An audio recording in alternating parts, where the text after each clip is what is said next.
we're going to shift gears from Marvel for a little bit because Shazam's coming out. I'll talk about the other movies in the DC Cinematic Universe, or the DC Extended Universe, or Worlds of DC, whatever this universe is called. We're going to talk about some other DC movies, so let's get started.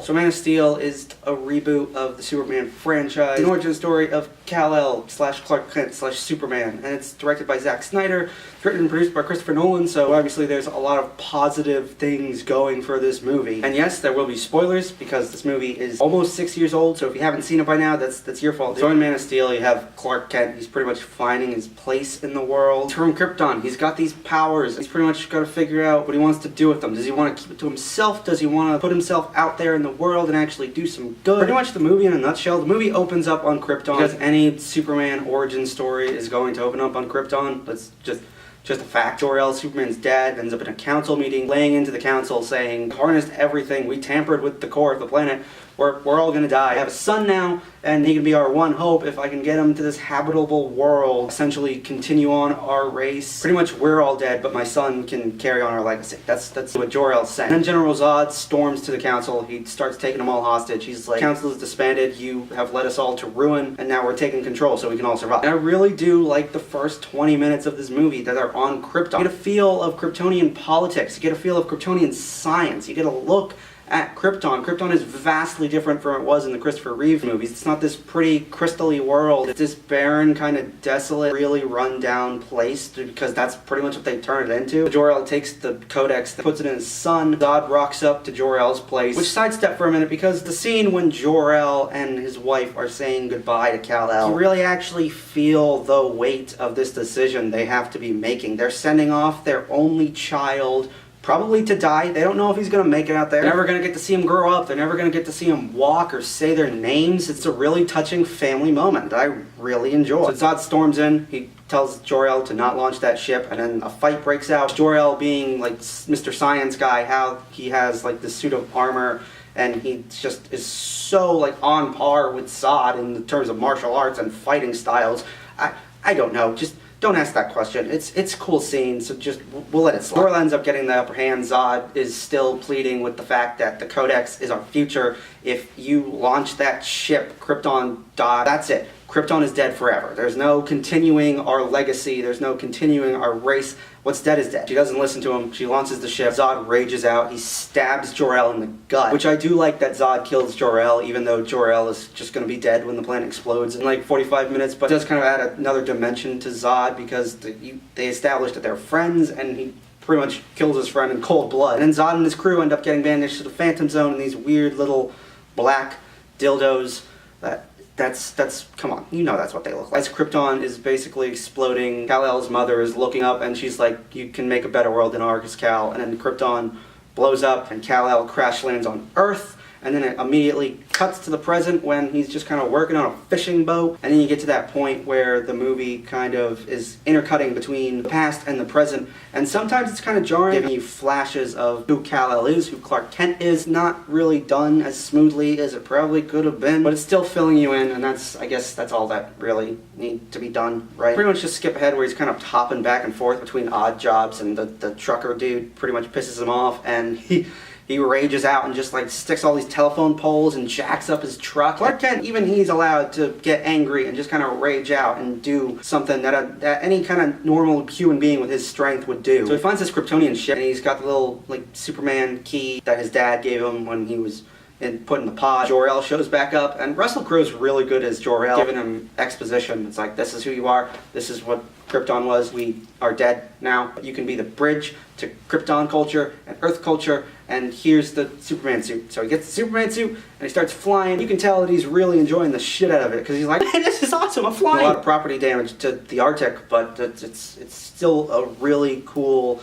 scene, and the way Hans Zimmer's music is swelling throughout that scene. Touch on Hans Zimmer's score too, because Hans Zimmer's score in this movie is fantastic. People like to complain about it. It's not John Williams. Like, it was never going to be John Williams. It doesn't matter who they got as a composer. Whoever it was, they had to do something different. So why not make it sound like a little more electronic, a little more basic, a little more bombastic, a little less classical, fair, the way John Williams usually composes music. Anyway, Lois Lane is trying to get to the bottom of this Superman person. She ends up finding Jonathan Kent's grave, a flashback of what happened to Jonathan Kent. There was a tornado, Kal-El was going to go rescue him, and Jonathan just stopped him, and then he died in the tornado. That scene makes me sad. A lot of people, again, give that part of the movie shit, but I do like that it is something different. I mean, sure, like, Jonathan Kent usually dies of a heart attack in most Superman tellings. I do like that there's, like, another layer to his death this time around. It actually adds some weight to Kal-El. He has this power, and he could have used it, but his dad was like, the world is not ready to see this. You need to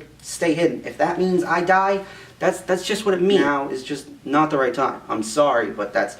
Peace, dude. Tornado side. I was convinced that the world was not ready, but I think it is now. Because then Zod shows up like a couple minutes later. He's like, you're harboring a fugitive from our planet.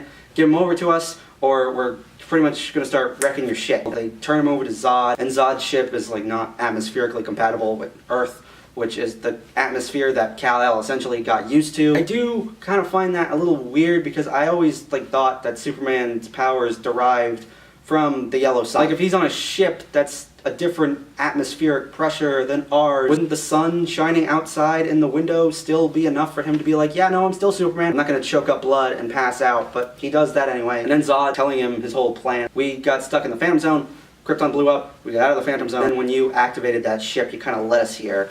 And we know you have this codex that'll help the race live on. Give it to us, and we'll make a new Krypton, and it'll be cool. Kal-El's pretty much like, well, if you do make Krypton, what happens to Earth? A foundation has to be built on something. And you see Superman standing on top of all of these skulls, and he starts drowning in the skulls. And he's like, Zod, I can't be a part of this. He's like, stop, please. And he drowns in the skull, and then he wakes up from the dream. But that's a really dark scene. He's having words with Zod. He's like, you killed my father. He's like, yeah, not a day goes by that doesn't haunt me. But if I had to do it again, I would. It was the best thing to do for the circumstances that were. Zod goes back to Earth, and he threatens his mom. I really, really love this scene when Zod is really laying into Ma Kent, and Superman just flies in and tackles him. He's just pounding his face in. He's like, you think you can threaten my mother? It's really cool. It's really intense. I really love that moment of the movie. And then he crashes into a gas station. Zod's helmet gets damaged, and he realizes, oh shit, X-ray vision, all the hypersensitivity I would have in this atmosphere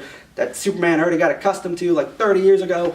I'm not accustomed to that, so now my head hurts. So there's a cool little throwdown in Smallville, a little bit more into a negative aspect, because from the time they crash into Smallville and they start throwing hands with everybody, there's still an hour left of the movie, and that last hour is just solely action. It goes on for a lot longer than it should. I'm not saying a Superman movie, I'm not saying a comic book movie shouldn't have action. The best comic book movies, the best action movies, they know not to overdo it. They know that if you have an hour left of movie, you can still have action scenes, but space them out a little bit. Give us some more character moments in between. After Zod and his guys get their asses kicked in Smallville, they end up back on their ship. The codex is in Kal-El's body. Jor-El bonded it with his cells, and Zod's like, alright, so does it need to be alive for us to get it out of him? He's like, no. World Engine comes off their ship, goes to the other side of the world, starts terraforming Earth. And the terraforming sequence, like, the main ship is in Metropolis when the dubstep machine starts. You really get the sense of this thing is causing a lot of death and destruction. And I think a big part of that is the fact that it's all handheld, it's all on the ground. You're seeing these buildings collapse all around you. You're seeing all these people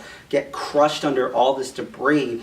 And it's brutal. You really get the weight of what's going on. So when Superman goes to fight the World Engine, and this is what I'm talking about with action, we've established that it's turning the Earth into Krypton, and he gets weaker around the atmosphere. So why then does the ship start growing these tentacles and start swatting at him? Just for the sake of having another action beat? I feel like Superman's whole campaign in this sequence could have been more character driven. It could have been him fighting against the elements. Just him having to get the strength to ultimately destroy the world engine. So he does end up under the beam of the world engine, and he flies up and destroys it. Zod ends up flying that Kryptonian ship from earlier in the movie. Superman busts in. Zod's pretty much just like, if you destroy this ship, you're going to destroy Krypton. And Superman just says Krypton has a chance, and he destroys the ship, saves the day. But Zod is still alive. He's in the death and destruction that's all around Metropolis. We could have built a new Krypton, and you dropped the ball on this one. Like, I live to serve my people, and now I have no people. You took my soul. Him and Superman start fighting through Metropolis. And it's really cool because he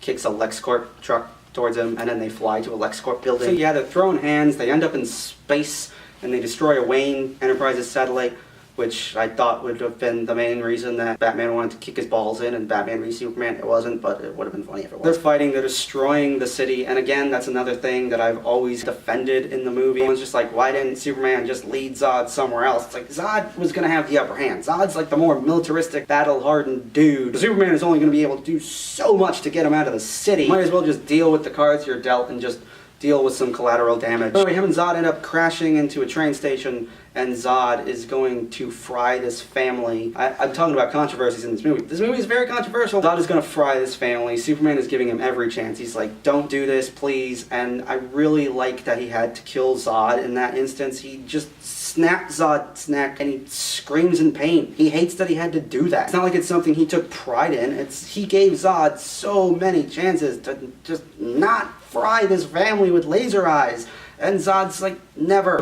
He did what he had to do. That's what he had to do, and it sucks. So anyway, the movie's winding down now. Clark is having words with Ma Kent at Jonathan's grave, and Martha Kent is pretty much just like, he always knew you were going to be destined for things. It's the flashback of him running around in the backyard with the cape on him, with Hans Zimmer's music, and just the way it's shot. Jonathan Kent kind of looking over and smiling at his boy. Touching scene that I very much enjoy. The movie ends with Clark Kent going to the Daily Planet. He's got a job at the Daily Planet now. He meets Lois Lane, and Lois Lane says, welcome to the planet. And he's like, good to be here, Lois. And then that's it. The movie's over. That's Man of Steel. A movie that I unapologetically love. I think Man of Steel is one of the most underrated and overlooked masterpieces of the past 10 years. That might be an overstatement to some people, but I think this movie just gets so much unnecessary flack. This movie was trying to do something different with the Superman mythos. It was trying to make Superman like a genuine human being that had to find himself in the world, to figure out what he does with his power, how he comes into it, how he uses it to save the world. I like Hans Zimmer's score. I like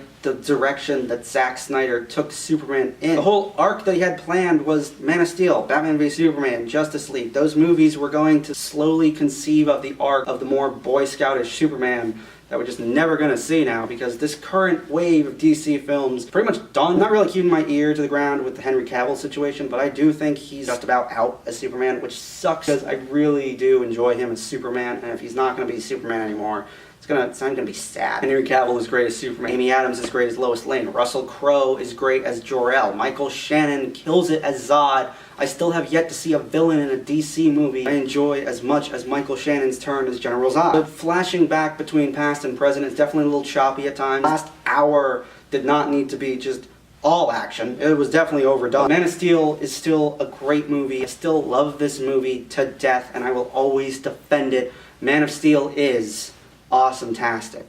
Yeah, one DC movie down, 4 to go, because I'm not re-reviewing Suicide Squad. And it's also, my screening of Shazam is on Saturday. Review embargo lifts at 6, which is pretty much exactly when I got out of the screening. But Aquaman doesn't come out on Blu-ray until a couple days after that. So I'm going to have a review for Shazam before I review Aquaman, but I am still going to review Aquaman. Anyway, Man of Steel. What's your favorite Zack Snyder movie, actually? I think that's a good question. He's got some bangers. Whatever that may be, sound off in the comments. And if you like what you've seen, you can click right here. And I will see you guys next time.